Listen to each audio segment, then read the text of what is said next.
Hello and welcome, my fellow Agilists.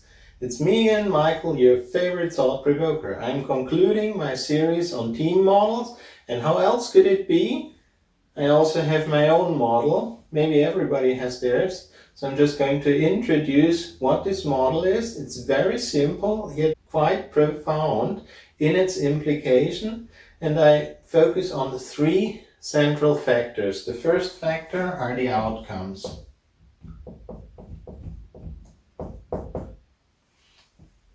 If we don't have a team yet, our outcome is the intended goal of our team. If we already have a team, the outcome is whatever the team has achieved to this point, plus the future outcome would be where the team wants to be going in the future. And in order to have a team, we need to have relationships.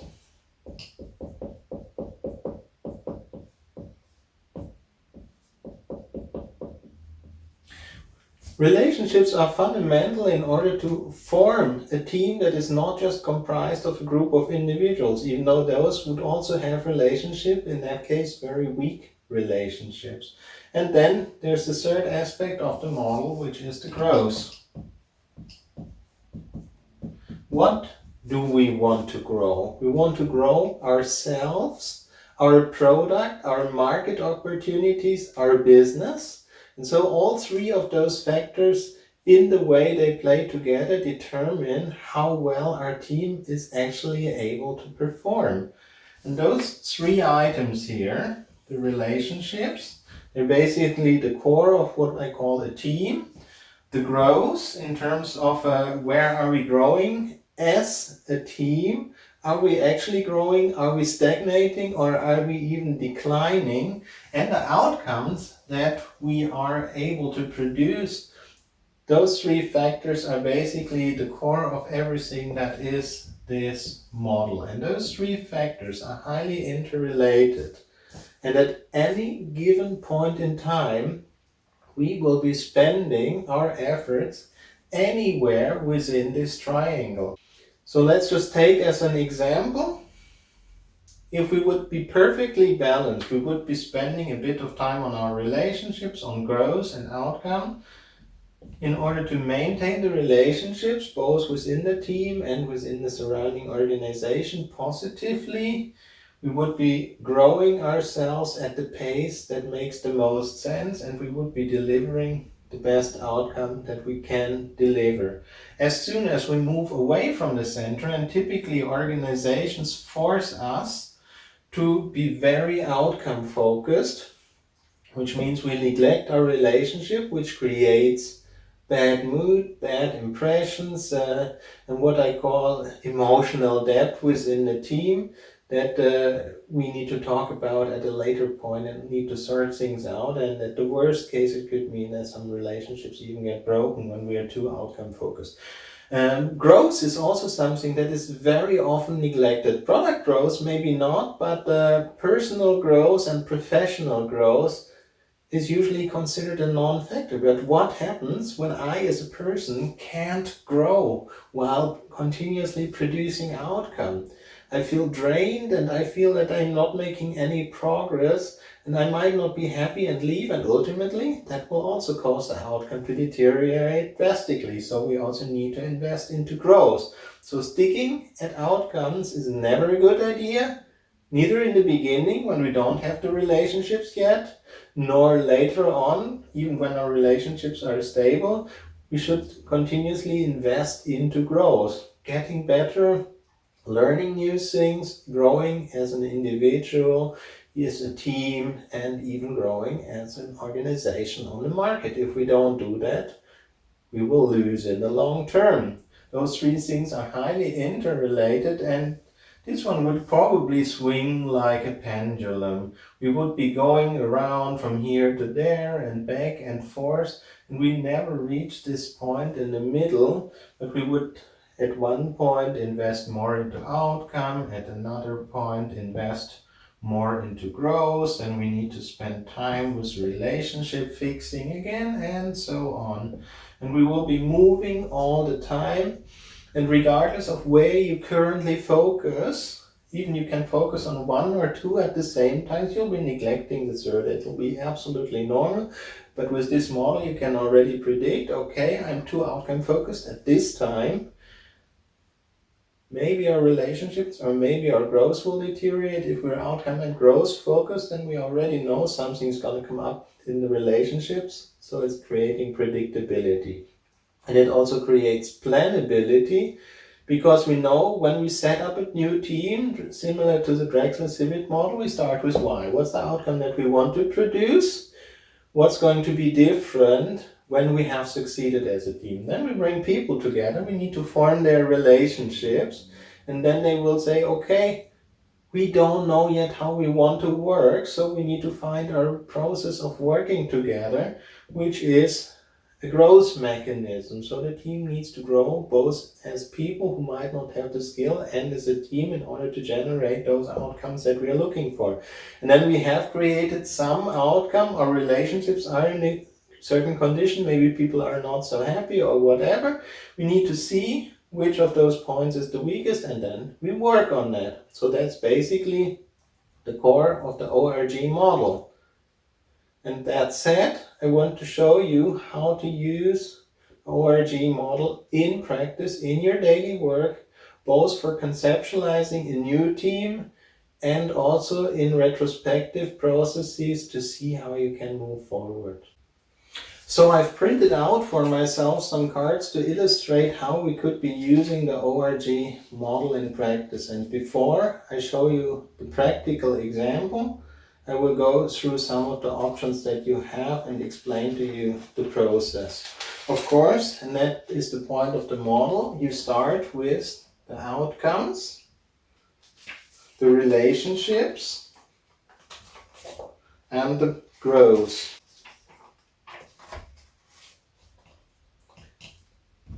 If you're already clear on those things, great, but usually you are not that clear.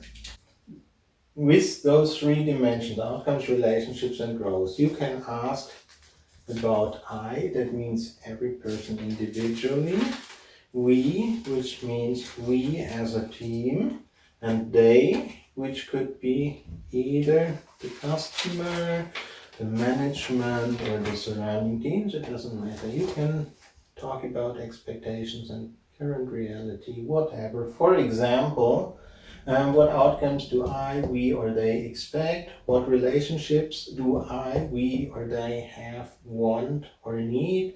What kind of growth will I, we, or they have, or need, or whatever, in order to focus the discussion on where you are going. You can also take a different angle. For example, you can look at performance, process, and psychology.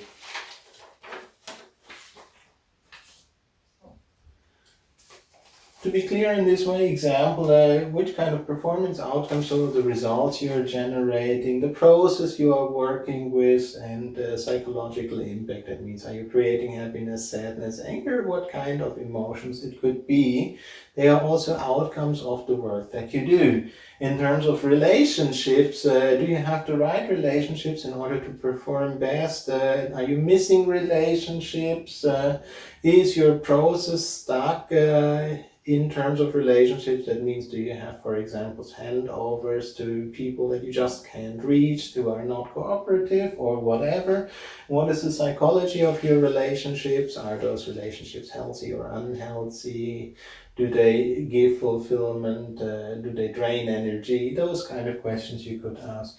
Also, in terms of growth, are we getting better in terms of performance? Are our processes becoming more efficient, more effective? Are they updating? And do we grow in character, in emotion, in ways of thinking? Those kind of things we can also ask. And then we can also look at our product, at our work,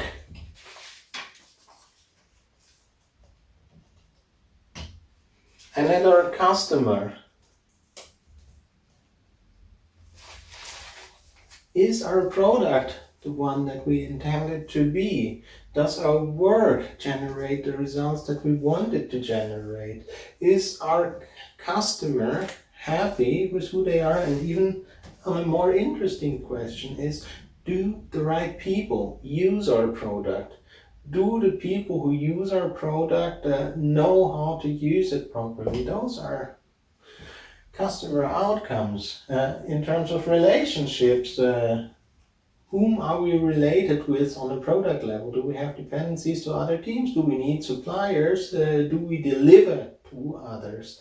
The working relationships that we have, of course, is basically the entire chain of people who are involved from bringing an idea into production in order to create customer value. All those kind of relationships, what do they look like? Are they basically hub spokes design? That means is there one central person who coordinates everybody? Is it decentralized? Is it a flow? Is it interconnected? What do our working relationships look like? And on a growth basis, we can also ask, are we able to do work in a better way in order to create a better product to make our customers happier? Those kind of questions we can ask. Are we growing our customer base? Are we growing our product? Do we open new market opportunities? All those kind of questions we could drill in. And because I have a lot of extra dimensions, I do have a PowerPoint that you can print out and you can choose which dimensions do we want. Do you want the person dimension? Do you want a kind of results dimension? Do you want a kind of product dimension? Do you want a quality dimension? Do you want a time dimension? You can choose all those. And because I don't want to waste too much time in this video to explain all of them, you can take a look at the PowerPoint, which is uploaded on my Google Drive, free for you to download, no strings attached. Let's see how we work with this. Let's take those off again. When you first come together to ideate even whether we should build a product, you can start with this kind of model and say, okay, the outcomes, the relationships, and the growth that we want to produce. We don't have anything yet, we just have an idea.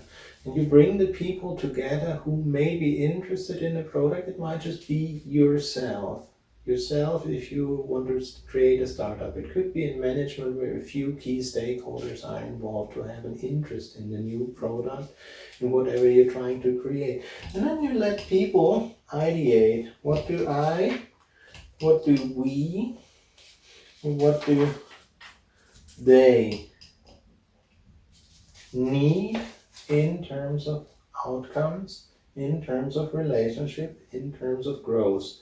For example, if you're working in a large enterprise, it could be that people create some ideas. It could be that you do have a manager who wants a new business information system. So what they want is they need easy reports.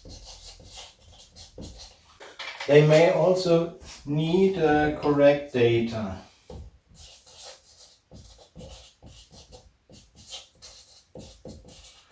In terms of relationship, what do they actually expect? They need to present to management.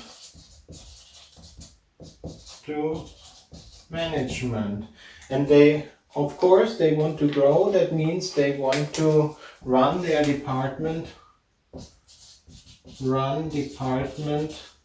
better.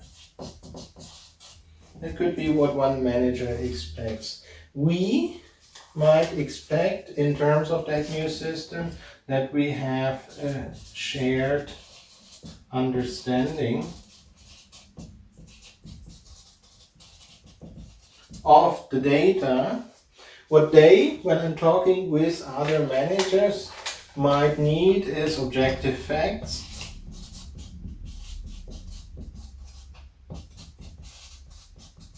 And I'm not going to fill the entire matrix here. This is just what we could set out. And from that one, we can come to the point of formulating a product vision. What the product is even supposed to be. How is it going to affect relationships within the organization? Is it going to make the organization better, which is a growth thing? And what are the outcomes that we are going to determine? So it could be that we want to say that we want to create a new business information system which allows us to create a shared understanding with objective facts that allows us to run our departments better, which is a pretty good product vision that could come out of such a workshop. And that is the first input into the next stage of the process, which is when you set up the team and you say, okay, now we have our product vision, which has been formulated in this way, and then we can come back to this point and say, this is what the product vision is, objective facts, a shared understanding, and run our departments better. And then we get into introducing the team to this one. Okay, this is what we're up to. What do we need? And then people will immediately say, oh, I need to become a data analyst, so I need to grow in terms of data analysts. We need to have access to the servers, so we need to have relationships with the system administrators. And when we have the data and the relationship with the system administrators, then we can do some pivoting and we get a basic understanding of what the system should look like. And in order to do those things, we need from the management a new server that we can work on. We need data protection clearance that we can access this data in order to do those things. So we immediately get into IW&A, and we very quickly get into a level where it becomes actionable and we can create goals that we want to achieve as a team in a very short time. It allows us to fill our backlog and take steps. And we can even use this model in terms of refining our product. What are the outcomes, relationships, and growth that we want to work on in the near future? And you should already be skeptical if there's nothing in terms of relationship in your backlog, because it means you might have missed something.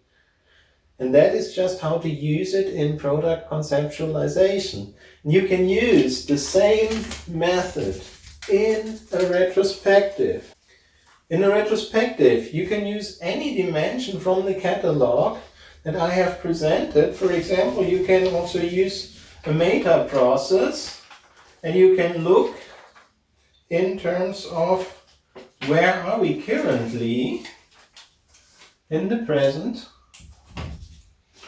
where did we go in the past, that means in the last iteration, for example, or in the last few iterations, and where are we going in the future. And you can consider those three things, and you can say that each team member could write cards. For example, in the present, we have achieved a new database connection, and we have delivered the MVP. Those are our key outcomes.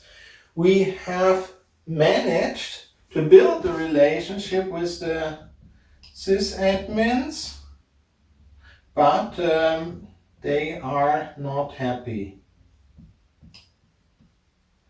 because we ask too many requests and we disturb them too much, and everything is urgent for us. And in order to do this better in the future, could be that I, as an individual team member, say I want to get DBA skills so that I can serve my team better and make the admins less unhappy with our frequent interruptions. And what the admins might feel that in the future they get less disrupted